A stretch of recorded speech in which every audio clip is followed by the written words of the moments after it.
성경 말씀 보겠습니다. 신명기 10장 12절부터 22절, 신명기 10장 10절부터 22절 한 절씩 교독합니다. 이스라엘아, 내 하나님 여호와께서 네게 요구하시는 것이 무엇이냐? 곧 내 하나님 여호와를 경외하여 그의 모든 도를 행하고 그를 사랑하며 마음을 다하고 뜻을 다하여 내 하나님 여호와를 섬기고, 내가 오늘 내 행복을 위하여 내게 명하는 여호와의 명령과 규례를 지킬 것이 아니냐? 하늘과 모든 하늘의 하늘과 땅과 그 위의 만물은 본래 네 하나님 여호와께 속한 것이로되, 여호와께서 오직 내 조상들을 기뻐하시고 그들을 사랑하사 그들의 후손인 너희를 만민 중에서 택하셨음이 오늘과 같으니라. 그러므로 너희는 마음의 할례를 행하고 다시는 목을 곧게 하지 말라. 너희의 하나님 여호와는 신 가운데 신이시며 주 가운데 주시요 크고 능하시며 두려우신 하나님이시라. 사람을 외모로 보지 아니하시며 뇌물을 받지 아니하시고 고아와 과부를 위하여 정의를 행하시며 나그네를 사랑하여 그에게 떡과 옷을 주시나니, 너희는 나그네를 사랑하라. 전에 너희도 애굽 땅에서 나그네 되었음이니라. 내 하나님 여호와를 경외하여 그를 섬기며 그에게 의지하고 그의 이름으로 맹세하라. 그는 내 찬송이시요 내 하나님이시라. 내 눈으로 본 이같이 크고 두려운 일을 너를 위하여 행하셨느니라. 같이 애굽에 내려간 내 조상들이 겨우 70인이었으나 이제는 내 하나님 여호와께서 너를 하늘의 별같이 많게 하셨느니라. 아멘. 12절에 이스라엘아, 내 하나님 여호와께서 내게 요구하는 것이 무엇이냐라고 물으셨습니다. 유치원이나 초등학교 저학년 선생님들이 학생들을 가르칠 때 아이들에게 더 확실하게 기억할 수 있도록 질문을 먼저 하고 그리고 또 대답도 함께 말해줄 때가 있습니다. 예를 들면, 엄마가 음식을 만드는 부엌에는 어떤 도구들이 있을까요? 이렇게 물어본 다음에 부엌에는 냄비도 있고 도마도 있고 그릇들이 있지요. 또 뭐가 있을까요? 이렇게 물어보면 아이들이 생각나는 대로 부엌에 있는 도구들을 이렇게 대답을 합니다. 상상력과 호기심을 자극해서 스스로 답을 찾을 수 있도록 하는 것이지요. 오늘 하나님께서 이스라엘 백성들에게 물으신 질문이 바로 그런 교육 방법과 같은 형태를 띠고 있습니다. 그래서 곧바로 하나님께서 그 정답을 이스라엘 백성에게 알려주시는 것입니다. 12절 13절, 곧 내 하나님 여호와를 경외하여 그의 모든 도를 행하고 그를 사랑하며 마음을 다하고 뜻을 다하여 내 하나님 여호와를 섬기고, 내가 오늘 내 행복을 위하여 내게 명하는 여호와의 명령과 규례를 지킬 것이 아니냐? 네, 하나님을 사랑하고 그분만으로 행복해 하라고 말씀합니다. 특별히 13절 말씀을 주목할 필요가 있습니다. 이스라엘 백성이 여호와 하나님께서 명하는 명령과 규례를 지켜야 되는 이유가 무엇인가? 바로 너희의 행복을 위해서 지키라고 말씀하는 것입니다. 하나님께서 이스라엘 백성들에게 십계명과 율법, 곧 하나님의 명령과 규례와 법도를 주신 이유가 무엇인가? 그들을 이용해서 하나님이 뭔가 이득을 챙기려고 하는 것이 아니라는 뜻입니다. 기독교 신앙을 오해하는 사람들이 흔히 빠지는 오류의 이러한 종류의 기도들이 있습니다. 자기가 원하는 소원이 있을 때 하나님 앞에 나와서 하나님께서 나의 이 소원을 들어주시면 제가 하나님이 원하시는 이러이러한 것을 하겠습니다, 이렇게 기도하는 것이죠. 그래서 마치 자기가 기도하는 것을 하나님이 들어주시는 것이 자기도 좋은 것이지만 하나님에게도 손해될 것이 없는, 어쩌면 하나님에게도 득이 되는, 그래서 좋은 물건을 흥정하는 거래처럼 그렇게 기도하는 것입니다. 아직 기독교 신앙이 무엇인지 잘 모를 때, 또 그 기도를 받으시는 하나님이 어떤 분인지 충분히 알지 못할 때는 그런 식으로 기도해도 들어질 때가 있습니다. 하지만 조금만 철이 들면, 하나님이 어떤 분이신지 조금이라도 알고 나면 그러한 식의 기도가 얼마나 이렇게 수준 낮은 기도인지 깨달아야 하는 것이지요. 자녀가 어릴 때는 어쩌다가 그 자녀가 자기가 가지고 놀던 장난감만 정리해도 엄마가 그 아이의 행동이 기특해서 칭찬할 때가 있습니다. 또 때로는 선물도 주기도 합니다. 그런데 그 자녀가 대학생이 되고 성인이 된 후에도 자기가 사용하던 어떤 물건을 정리한 다음에 엄마 나 이거 정리했는데 왜 칭찬 안 해줘요? 이렇게 물어보면 그게 칭찬 받겠습니까? 야단 맞겠습니까? 그거는 야단 맞을 일이죠.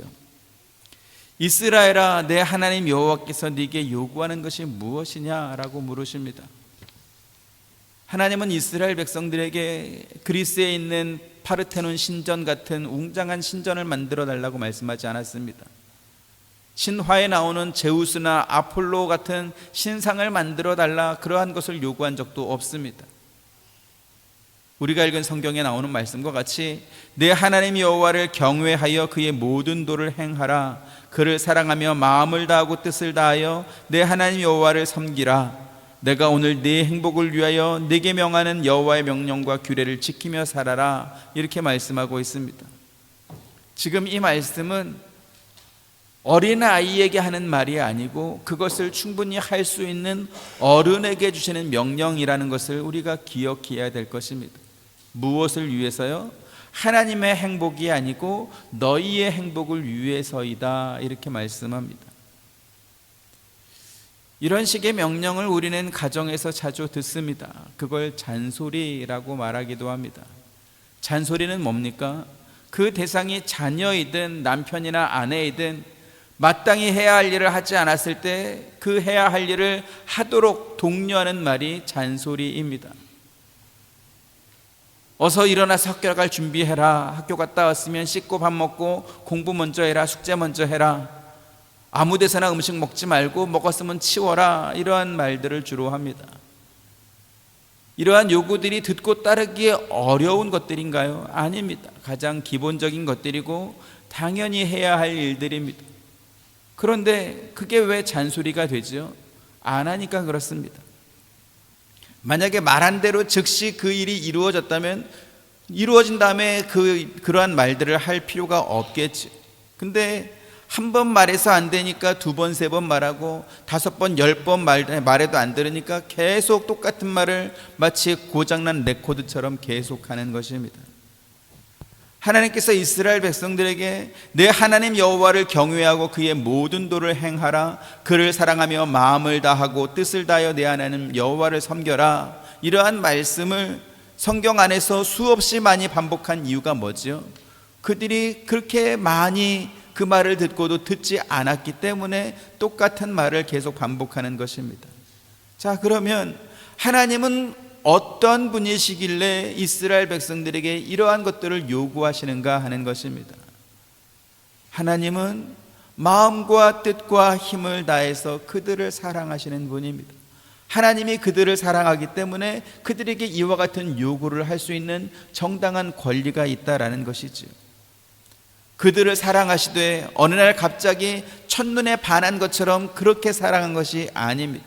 오늘 성경에 보면 그거보다 훨씬 더 역사도 오래됐고 또 농도도 진합니다. 14절 15절 보죠.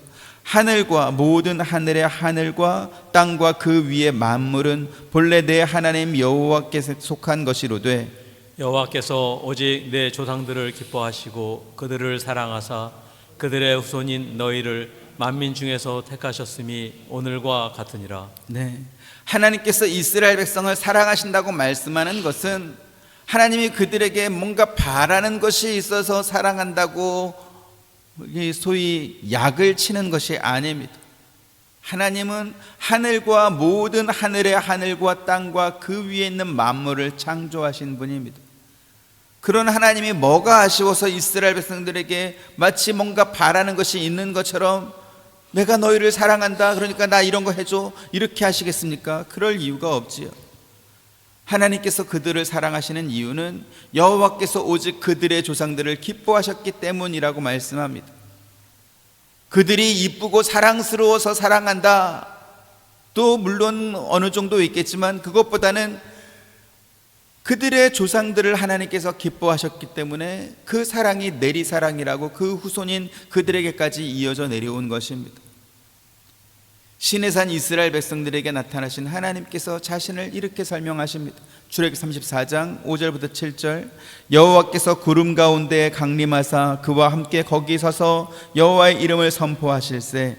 여호와께서 그의 앞으로 지나시며 선포하시되 여호와라 여호와라 자비롭고 은혜롭고 노하기를 더디하고 인자와 진실이 많은 하나님이라. 같이 인자를 천대까지 베풀며 악과 과실과 죄를 용서하리라. 그러나 벌을 면제하지는 아니하고 아버지의 악행을 자손 3, 4대까지 보응하리라. 네.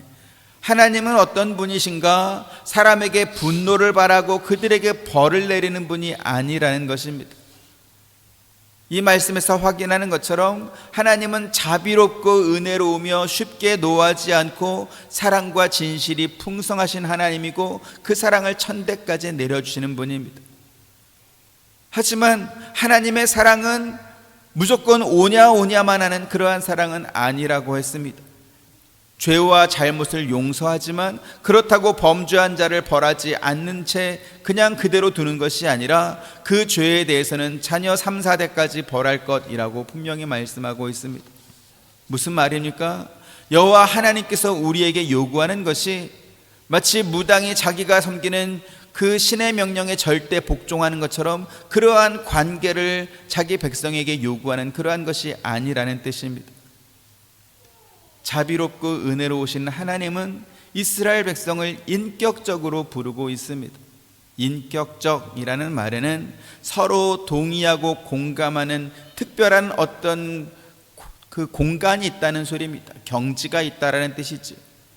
앞서 말씀드렸지만 부모가 자녀에게 잔소리를 하는 이유가 무엇입니까? 화를 내고 야단치려는 것이 목적이 아니라 그 자녀를 잘 되게 하려고 그 말을 하는 것입니다. 만약에 잔소리를 하는 대상이 아무 인격적 관계가 없는 사람이라고 한다면 그러한 사람에게 잔소리하는 것 자체가 말이 안 되는 것입니다. 생판 모르는 남인데 그러한 남에게 무슨 잔소리를 할 수 있겠어요? 차라리 입을 닫고 마는 거죠. 그런데 잔소리하는 그 대상이 절대로 포기할 수 없는 자식이고 또 그 누구보다 잘 되기를 바라는 그러한 인격적 관계가 있기 때문에 서로가 불편해질 것을 알면서도 잔소리를 할 수밖에 없는 것입니다. 우리가 잘 아는 욥은 하나님의 관심과 사랑이 자기에게 어떤 영향을 끼쳤는지 이렇게 고백하고 있습니다.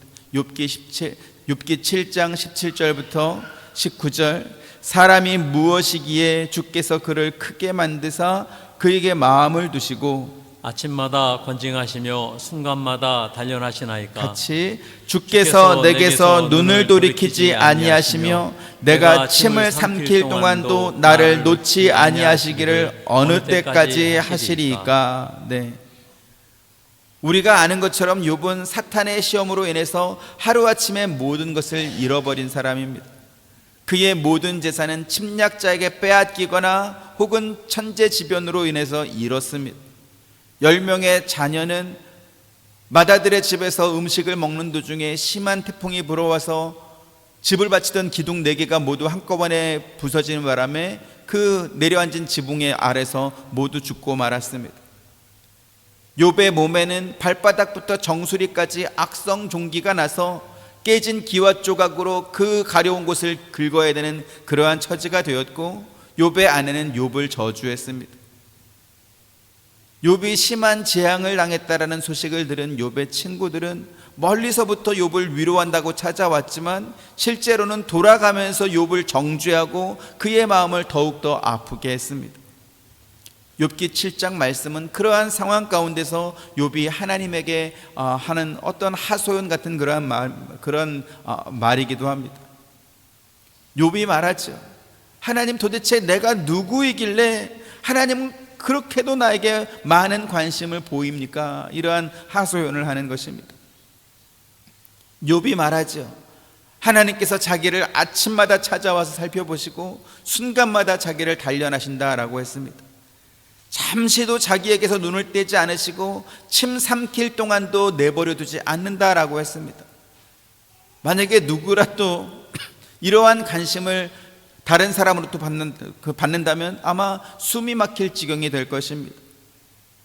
자기에게 대한 그 하나님의 관심이 지나치다라고 생각한 욥은 이렇게 한 번 더 하나님께 항변하고 있습니다. 7장 20절부터 21절. 사람을 감찰하시는 이여, 내가 범죄하였던들 주께 무슨 해가 되오리이까? 어찌하여 나를 당신의 관역으로 삼으셔서 내게 무거운 짐이 되게 하셨나이까? 주께서 어찌하여 내 허물을 사하여 주지 아니하시며 내 죄악을 제거하여 버리지 아니하시나이까? 내가 이제 흙에 누우리니 주께서 나를 애써 찾으실지라도 내가 남아있지 아니하리이다. 네, 하나님은 창조주이시며 완전하신 분입니다. 욥 하나가 뭘 잘했다 한들 하나님께 그게 무슨 보탬이 되겠으며, 욥이 잘못했다 한들 하나님께 해가 될 일이 뭐가 있겠습니까? 그런 건 없지요. 그런데 마치 활 쏘는 사람이 관역을 조준해서 집중하며 보고 있는 것처럼 욥은 하나님께서 자기를 그렇게 조금도 빠져나갈 구멍이 없도록 그렇게 지켜보고 있는 그러한 심정을 토로하고 있습니다. 욥의 마지막 항변이 뭐죠? 하나님이 나를 관역으로 삼고 지켜보고 찾아오셔도 나는 이제 곧 죽어서 흙에 눕게 될 겁니다. 그때는 나를 찾아도 하나님 소용없습니다. 이렇게 어차피 자기는 죽어 없어지고 흙으로 돌아갈 사람인데 뭘 그렇게 지나치게 관심을 보이냐, 이러한 말을 하나님께 하고 있습니다. 마치 부모의 잔소리를 이렇게 듣고 마음이 상한 자녀가 부모에게 나 이제 콱 죽어버릴 거야, 내가 죽고 나면 잔소리할 사람 없어가지고 심심할지도 몰라, 뭐 이렇게 말하는 것과 같은 거지. 아마 어린 시절에 이러한 항변 한 번씩은 해보셨을지도 모르겠습니다. 아닌 분들이 더 많은 것 같기도 하고요. 하나님께서 심심해서 욥을 그렇게 주목해 보는 것이 아닙니다. 욥에게 뭔가 바라는 것이 있는데 욥이 하나님께 관심을 보이지 않으니까 그의 관심을 끌기 위해서 일부러 괴롭히는 그러한 것도 아니라는 것이죠. 오늘 본문 14절 15절 보죠. 하늘과 모든 하늘의 하늘과 땅과 그 위의 만물은 본래 네 하나님 여호와께 속한 것이로되 여호와께서 오직 내 조상들을 기뻐하시고 그들을 사랑하사 그들의 후손인 너희를 만민 중에서 택하셨음이 오늘과 같으니라. 네, 하늘과 하늘에 있는 모든 것, 땅과 그 위에 있는 모든 만물이 하나님의 것이라고 했습니다. 무슨 말입니까? 하나님에게는 부족한 것이 하나도 없다라는 것입니다. 욥에게 뭔가 원하는 것이 있다거나 혹은 욥을 괴롭혀서 하나님이 만족을 얻으려고 그렇게 해서 욥을 관역으로 삼은 것처럼 그렇게 주목해서 보는 것이 아니라는 뜻입니다. 하나님께서 욥을 사랑하셨고 그리고 그가 온전하고 정직하여 하나님을 경외하며 악에서 떠난 사람은 그처럼 욥처럼 악에서 떠난 자가 세상에 없다, 이렇게 욥을 자랑스럽게 여겼던 분이 바로 하나님입니다. 사탄이 하나님께 와서 항변하죠. 욥이 어찌 까닭없이 하나님을 경외하겠습니까? 그러면서 만약에 그의 모든 소유물을 다 빼앗으면 욥은 틀림없이 하나님을 향해서 욕을 할 것이다, 이렇게 말했습니다. 그러한 상황에서도 하나님은 욥을 신뢰하셨습니다. 욥은 어떤 사람입니까? 온전하고 정직하여 하나님을 경외하며 악에서 떠난 하나님의 백성이 세상에서 어떻게 살아야 되는지 보여주는 대표적인 모델로 등장한 사람이 바로 욥입니다. 13절에 내가 오늘 내 행복을 위하여 내게 명하는 여호와의 명령과 규례를 지킬 것이 아니냐, 하나님께서 그렇게 말씀합니다. 하나님께서 명하신 명령과 규례를 지키며 사는 것이 너희의 행복이라는 것이죠. 공부하는 학생 자녀가 세상에서 제일 듣기 싫어하는 말이 뭘까요? 공부해라 라는 말입니다. 우리 자녀들은 왜 공부하는 게 싫을까요? 학생 시절에는 공부가 왜 필요한지 모르기 때문에 싫은 것입니다. 아이들이 생각할 때는 그래 봐야 이제 어른이 되면 셈 계산할 줄 알고 외국어 한두 개 좀 잘하면 그러면 되겠는데, 다른 과목들은 도대체 왜 필요한지, 살면서 그런 것들을 써먹을 날이 있긴 한지 잘 이해를 못하는 겁니다. 그래서 외워야 될 게 많은 그러한 과목들을 귀찮아하고 공부하기가 싫어하는 것이죠. 그런데요, 그 시기에 공부를 열심히 한 사람과 그렇지 않은 사람은 이제 학교를 졸업하고 사회에 나온 순간 기회의 양적 또 질적인 그러한 면이 너무나 차이가 난다라는 것을 깨닫게 될 것입니다. 공부를 열심히 잘했던 사람은 기회도 많이 주어질 것이고 좋은 직업의 자리를 갈 수 있는 그러한 기회가 주어질 것입니다. 하지만 그렇지 않은 사람은 그러한 기회를 얻기가 쉽지 않은 것이죠. 학생으로 준비하는 시기는 정해져 있고 그 시기를 놓치고 나면 이미 벌어진 격차를 따라잡기는 너무나 힘들다는 것을 살면서 깨닫게 됩니다. 그래서 자녀를 낳게 되면 자기도 어린 시절에 부모님에게 그렇게 듣기 싫어했던 공부해라는 잔소리를 자기 자녀에게 또 똑같이 하는 것이죠.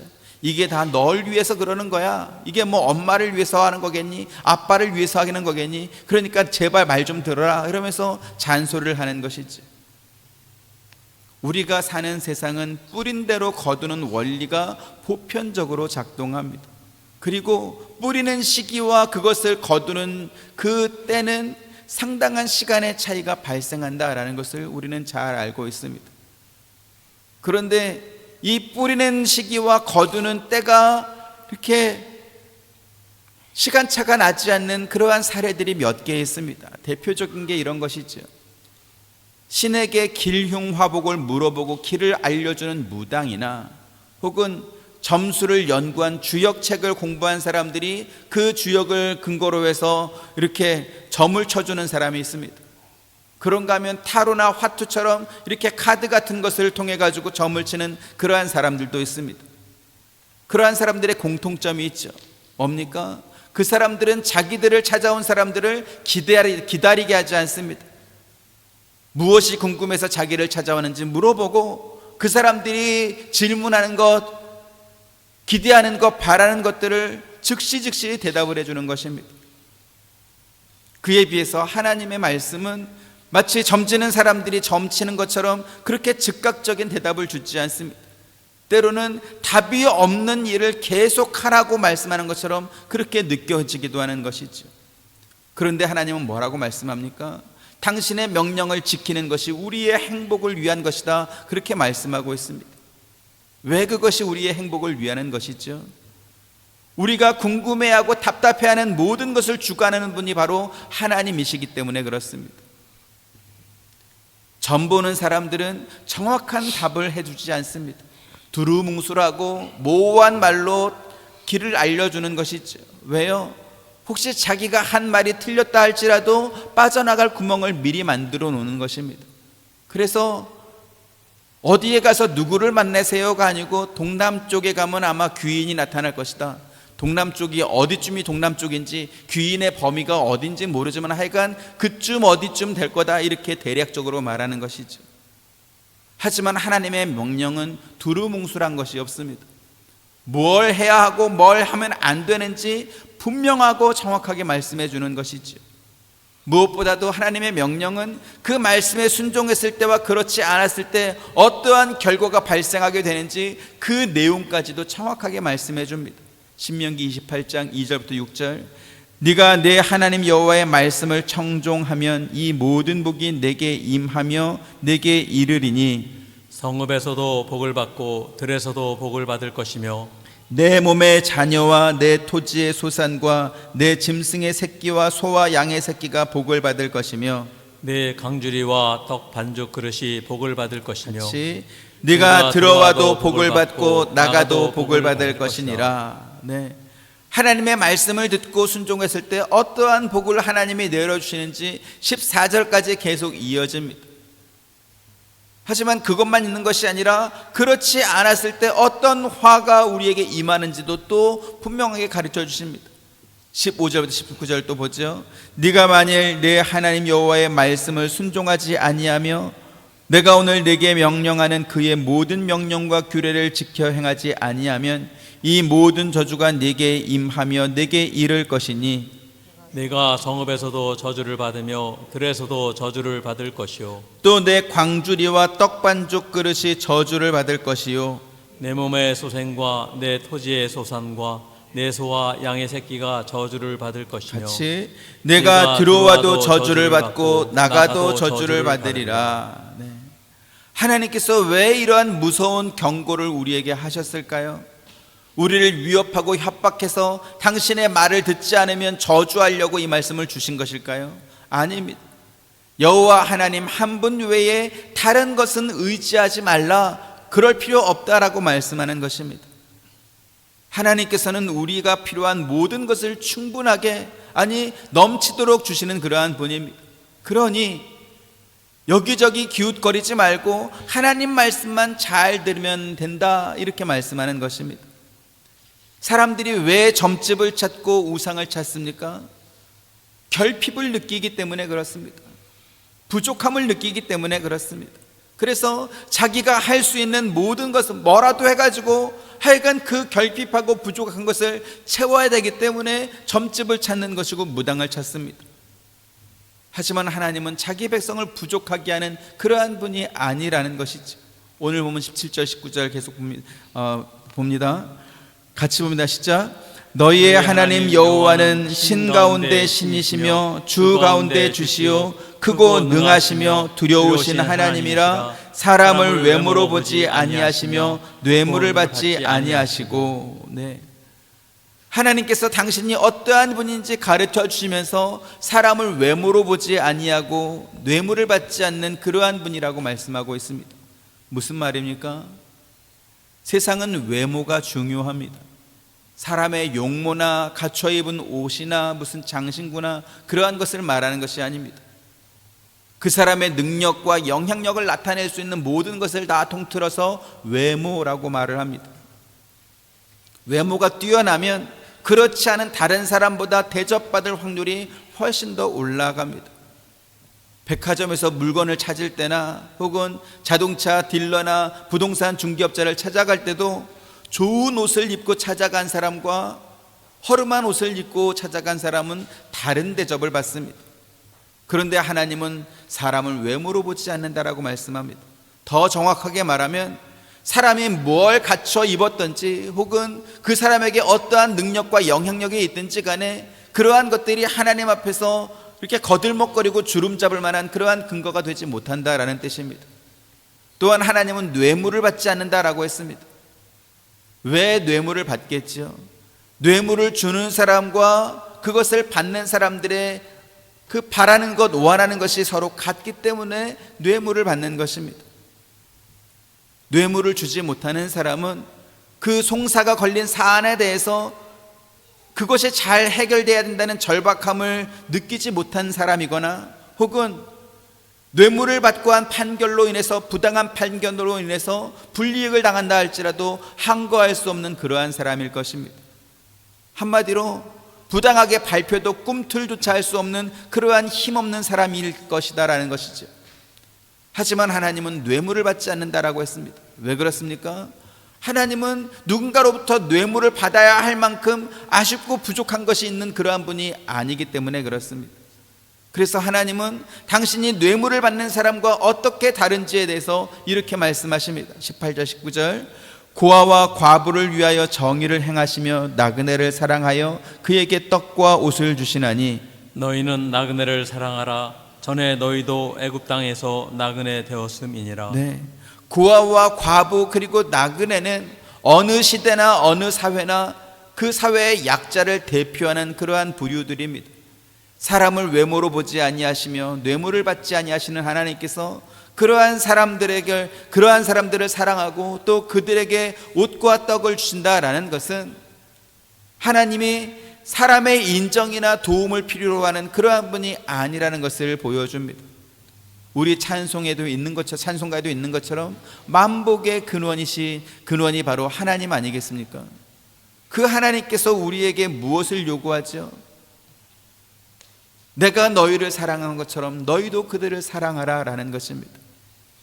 하나님께서 우리에게 고아와 과부 그리고 나그네를 사랑하라 라고 말씀하신 것은 빚을 내서라도 그들의 필요를 채워주라, 그러한 말이 아닙니다. 그들을 도와줄 수 있는 충분한 힘과 능력을 주었으니 너만 생각하며 살지 말고 그러한 자도 도우며 살라, 이러한 말씀을 주는 것입니다. 마태복음 22장 35절부터 40절, 그 중에 한 율법사가 예수를 시험하여 묻되 선생님, 율법 중에서 어느 계명이 크니이까? 예수께서 이르시되 내 마음을 다하고 목숨을 다하고 뜻을 다하여 주 너희 하나님을 사랑하라 하셨으니 이것이 크고 첫째 되는 계명이요 둘째도 그와 같으니 내 이웃을 내 자신같이 사랑하라 하셨으니 이 두 계명이 온 율법과 선자의 강령이니라. 네, 율법 중에서 어느 계명이 가장 큽니까? 주 너희 하나님을 사랑하는 것입니다. 그런데 그와 똑같이 너의 이웃과 너의 이웃을 내 자신과 같이 사랑하라 라고 말씀하셨습니다. 하나님을 사랑하는 것과 이웃을 사랑하는 것이 하나의 계명 안에서 함께 작동되도록 하신 것입니다. 그것이 바로 하나님께서 모세에게 주신 언약의 두 돌판 10계명입니다. 10계명은 크게 두 부분으로 나뉩니다. 하나님에 대해서 지켜야 되는 계명으로 1계명부터 4계명까지가 있고, 또 이웃에 대해서 지켜야 되는 계명으로 5계명부터 10계명까지가 이루어져 있습니다. 하나님 외에 다른 신을 두지 말고 어떤 형상이든지 우상을 만들지 말라, 하나님의 이름을 망령되이 부르지 말고 안식일을 거룩히 지키라고 했습니다. 이게 다 무슨 뜻입니까? 우리에게 하나님 한 분만으로 충분하다라는 것입니다. 하나님만 있으면 안 되는 것이 없고 하나님이 하셨는데 부족한 것이 있을 수 없다라는 것입니다. 사람들은 자기가 원하는 일이 뜻대로 되지 않을 때 욕을 합니다. 심하게 욕을 하는 사람도 있지만 낙심한 마음에 탄식처럼 나오는 그러한 욕을 하는 사람도 있습니다. 대표적인 욕이 아마 맙소사일 것입니다. 영어로는 아마도 오마이갓 정도 되는 그러한 말일 겁니다. 맙소사라는 말을 국어사전에 찾아보면 그 뜻이 이렇게 나와 있습니다. 기가 막히거나 어이없는 일을 목격하거나 직접 당했을 때 종교적인 표현으로 하나님 그렇게 하지 마옵소서라는 말을 줄인 것이 맙소사입니다. 맙소사 정도는 세상에서 그렇게 욕으로 치지 않는 그러한 말입니다. 그렇죠? 아주 가벼운, 또 감탄사 같은 그러한 표현으로 여겨집니다. 하지만 그 뜻을 살펴보면 하나님이 하시는 일이 내 마음에 들지 않으니까 그렇게 하지 말라라는 뜻으로 그렇게 사용되는 말이 맙소사입니다. 여호와의 이름을 망령되이 일컫지 말라고 하신 그 뜻에 부합하는 그러한 단어가 아닐까 싶습니다. 사랑하는 사이라면 서로 만나기로 약속한 그 날짜와 그 시간이 기다려지는 것처럼 하나님을 만나는 그 시간, 곧 안식일을 지키는 것, 그것이 바로 사랑의 표현 아니겠습니까? 하나님께서는 우리가 하나님을 사랑하는 것과 똑같은 마음과 행동으로 이웃을 사랑하라고 말씀합니다. 그것이 바로 5계명부터 10계명까지 있는 내 부모를 공경하고 살인하지 말고 간음하지 말고 도둑질하지 말고 이웃의 소유를 탐내지 말고 어디서든지 거짓 증언하지 말라, 이렇게 말씀하고 있습니다. 그 모든 내용을 한마디로 줄이면 뭡니까? 너에게 필요한 그것이 다른 사람에게 있다, 그렇게 생각하지 말라라는 것입니다. 하나님의 사랑 안에 있으면 남의 떡이 커 보이는 그러한 일은 일어나지 않는다라는 그러한 뜻이기도 합니다. 세상은 어떻습니까? 내 것을 지키려면, 혹은 내 떡을 더 크고 더 많이 만들려면 다른 사람의 것을 빼앗아 오거나 혹은 다른 사람을 불리하게 만들어서라도 나에게 유리한 환경을 조성해야 됩니다. 하지만 하나님은 그러한 분이 아니라는 것입니다. 그렇게 하지 않아도 하나님은 충분히 줄 수 있다라는 것입니다. 그래서 5계명부터 10계명까지 있는 그 내용들은 윤리적이고 도덕적인 차원에서만 준 것이 아닌 것입니다. 하나님이 충분히 우리에게 주는 것, 주실 터이니 걱정하지 말라라는 것이죠. 남의 것을 훔치거나 빼앗거나 상대를 속여서 취하지 않더라도 하나님께서 우리에게 더 많은 복을 주었으니까 너희가 받은 그 복을 나누며 살아라 라고 하는 것이 내 이웃을 내 몸과 같이 사랑하라 라는 그러한 말입니다. 누가복음 15장에 보면 예수님께서 탕자의 비유를 말씀하십니다. 둘째 아들이 아버지에게 앞으로 나에게 물려줄 그 유산을 미리 달라 이렇게 요구해서 목돈을 만든 다음에 먼 타국에 가가지고 흥청망청 허랑방탕하게 그 모든 재산을 다 탕진했습니다. 잘 사는 집 도련님으로 살던 둘째 아들은 가지고 나간 재산이 모두 다 없어진 다음에 이제는 궁여지책으로 먹고는 살아야 되니까 돼지 치는 일을 합니다. 당시 유대인들은 돼지를 아주 경멸하는, 그래서 정상적인 유대인이라면 돼지를 치는 그러한 일은 하지 않았는데, 그런데 얻을 일자리가 그것밖에 없으니까 돼지 치는 일을 하며 살았겠죠. 어디서나 힘든 일, 어려운 일, 더러운 일, 이러한 일은 사람들이 기피 직업입니다. 하지만 그렇기 때문에 그러한 일을 하면 굶어 죽을 일은 없습니다. 그런데 이 둘째 아들은 돼지가 먹는 그 사료 같은 쥐염 열매조차도 얻어먹을 수 없었습니다. 굶어 죽게 생긴 것이죠. 그렇다 보니까 자기 아버지가 생각났습니다. 자기 아버지는 인자하신 분이고 덕이 많은 분이어서 아버지 집에 품꾼으로 일하는 사람들도 그 소유가 풍족하고 넉넉한데 나는 여기서 굶어 죽게 생겼구나. 그러니까 이제 차라리 아버지 집에 들어가서 아버지 집에 종으로 살면 굶어 죽지는 않을 테니까 돌아가야 되겠다 생각해서 아버지께로 돌아옵니다. 집 나간 둘째 아들이 돌아오기를 간절히 기다리던 아버지는 멀리서 거짓골이 돼서 돌아오는 그 아들을 발견하고는 달려가서 끌어안고 입 맞추고 너무나 반가워했습니다. 종들에게 명령해서 몸을 씻기고 좋은 옷을 입히고 손에 가락지를 끼우고 발에 신발을 신기라고 했습니다. 또 다른 종들에게는 어린 송아지를 잡아가지고 잔치를 준비해라 라고 말을 하고 음악과 함께 잔치를 베풀었습니다.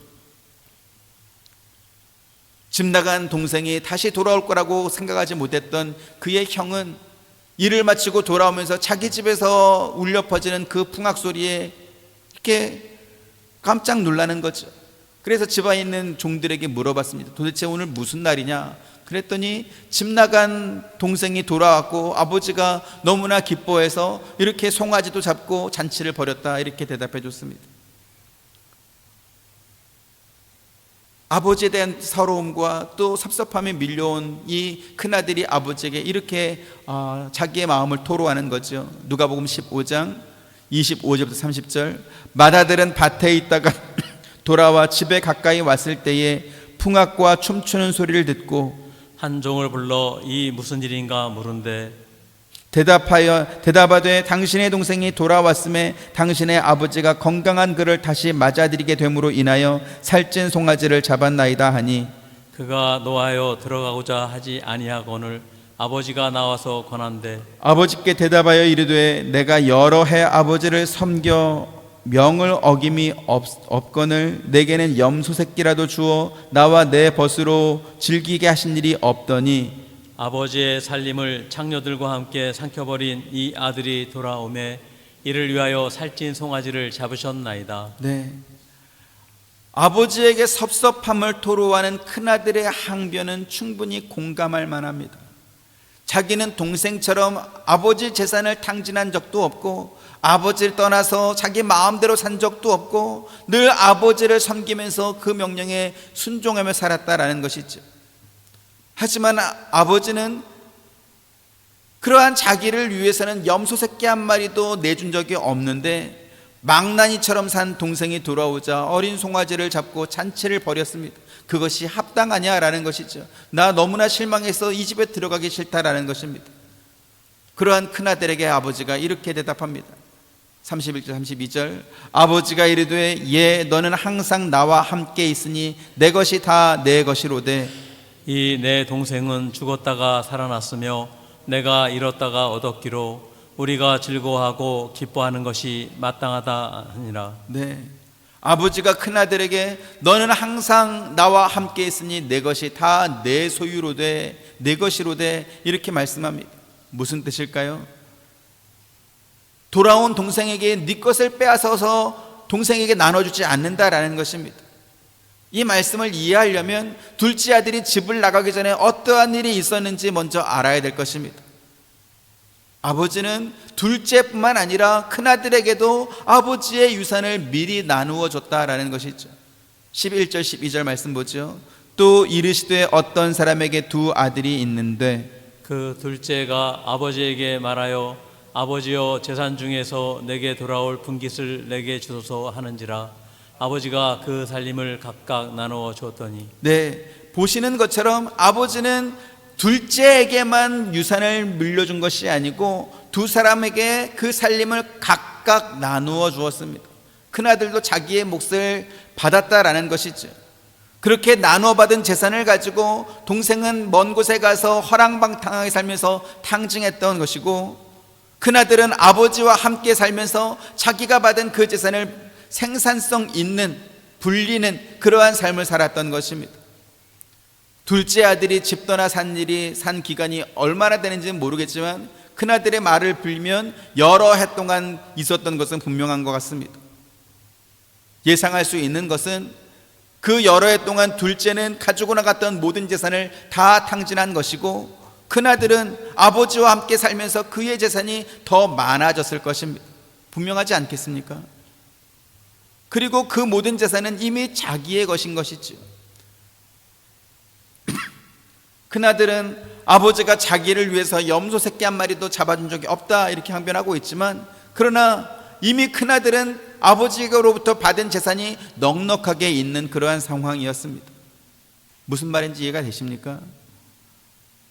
아버지는 큰아들이 자기와 함께 살면서 소유가 넉넉해지자 그 잃어버린 둘째 아들이 돌아왔을 때 큰아들의 송아지를 잡아가지고 잔치를 베푼 것이 아니었습니다. 앞서 우리가 읽은 말씀과 같이 아버지가 그 살림을 각각 나누어 주었던 것이지, 아버지의 모든 재산을 절반씩 나눠주고 아버지의 소유는 아무것도 없고 그렇지 않았다라는 것입니다. 당시 유대인의 기준으로는 맏아들이 다른 아들보다 훨씬 더 많은 유산을 물려받습니다. 만약에 둘째 아들이 받은 어떤 유산이 10이었다고 한다면 아마 큰아들이 받은 재산은 50쯤 됐을 것입니다. 하나님은 어떤 분이십니까? 하나님은 자기가 더 사랑하는 사람에게 좋은 것을 주기 위해서 그렇지 않은 사람의 것을 빼앗아 가지고 그 사람에게 주는 그러한 분이 아니라는 것입니다. 하나님은 그렇게 가난하지 않습니다. 오늘 본문의 말씀과 같이 하나님은 하늘과 모든 하늘의 하늘과 땅과 그 위에 있는 모든 만물이 본래 다 여호와 하나님께 속한 것이라고 말씀했습니다. 탕자의 비유에 나오는 아버지가 거지꼴이 되어서 돌아온 둘째 아들을 위해서 큰아들 소유의 송아지를 잡아가지고 잔치를 벌였다면, 그러면 큰아들도 생각하겠죠. 그러면 나도 나갔다 와야 되겠다. 그래서 아버지로부터 받은 그 모든 소유물들을 가지고 나가서 몇 해 동안 또 큰아들이 말한 것처럼 창녀와 함께 먹어버리고, 그리고 탕진하고 돌아오면 자기를 위해서 아버지가 또 송아지를 잡아주겠죠. 지금 그것을 말하는 것입니까? 아닙니다. 제가 신학교 다닐 때 매주 월요일 이제 체프를 드리고 강의가 시작되는데, 그때 강사로 오신 목사님 중에서 이 돌아온 탕자 같은 그러한 분들이 상당히 있었습니다. 예전에 예수님을 몰랐을 때, 혹은 어린 시절 예수님을 믿었지만 그러나 학생 시절 이렇게 방황하고 떠나서 이렇게 자기 마음대로 이렇게 살다가 어느 순간 하나님의 사랑을 깨닫고 다시 하나님께 돌아와서 그래서 목사가 되었노라 라고 하면서 자기가 이렇게 탕자로 살던 시절에 어떠한 일들이 있었는지 영웅당처럼 그렇게 말하는 그러한 강사들이 있었습니다. 제가 그분들의 설교를 들으면서 한때 그런 생각을 했어요. 나도 저렇게 한번 해볼까? 저런 분들이 저렇게 사람들을 울리고 감동을 주면서 자기가 경험했던 모든 일들을 말하니까 사람들이 저렇게 좋아하는데, 나는 한 번도 그런 적이 없으니까 심심하고 재미없고, 그래서 말하면 다 잠자고, 그럴 바에 나도 탕자처럼 저렇게 살면 좋겠다, 이러한 생각을 잠깐 한 적이 있었습니다. 뭔가 위치가 뒤바뀌었다 이러한 생각도 했죠. 저런 사람들은 저 밑에 앉아가지고 회개하고 눈물을 위해서 말씀을 들어야 되고, 나처럼 이렇게 하나님 품을 한 번도 떠나지 않고 그냥 이렇게 무난하게 살았던 사람들이 설교해야 그게 맞는 게 아닐까, 이렇게 고민한 적이 있었던 것입니다. 그런데 저는 그분들이 부럽지 않았습니다. 왜요?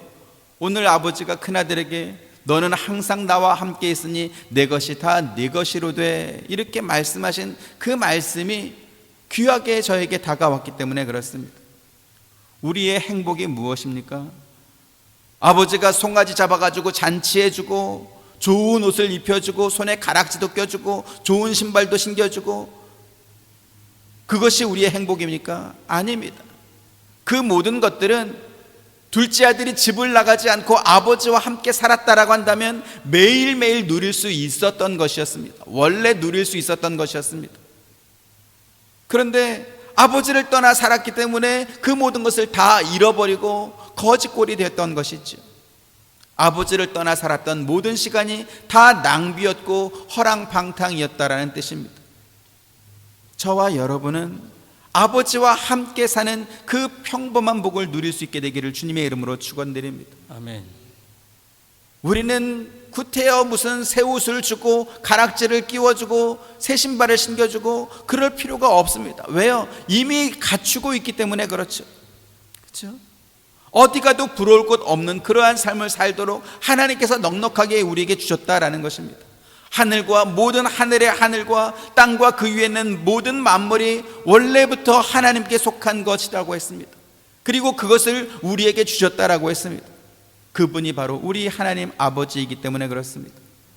엉뚱한 곳에 가가지고 행복 찾지 마시고 하나님 말씀에 순종하며 사는 것이, 하나님과 함께 사는 것이 우리에게 가장 행복이고 복된 길이라는 것을 깨닫고 또 믿게 되는 저와 여러분 되시기를 주님의 이름으로 축원드립니다. 아멘. 은혜로우신 아버지 하나님, 방황했습니다. 또 헛된 삶을 사는 사람들을 부러워한 때도 있었습니다. 그러나 그것은 낭비하는 삶이고 또 죽음으로 갈 수밖에 없는 그러한 삶인 것을 성경을 통해 우리에게 다시 한번 가르쳐 주시니 감사합니다. 여호와 하나님과 함께 사는 것이 우리에게 행복이고 아버지 하나님 말씀에 순종하며 사는 것이 우리에게 복된 길이라는 것을 다시 한번 확인시켜 주시니 감사합니다. 이 말씀을 따라 사는 우리 모두가 되도록 믿음을 더하여 주옵시고 그 은혜를 덧입혀 주옵소서. 예수님의 이름으로 기도드립니다. 아멘. 지금은 우리 주 예수 그리스도의 은혜와 하나님의 크신 사랑과 보혜사 성령님의 감화감동 교통하심이 주의 말씀을 듣고 이 말씀 가운데 순종하며 살아가는 사랑하는 모든 성도님들의 머리 위에와 가정과 생업과 하시는 모든 일들 가운데 지금부터 영원토록 함께 있기를 축원하옵나이다. 아멘.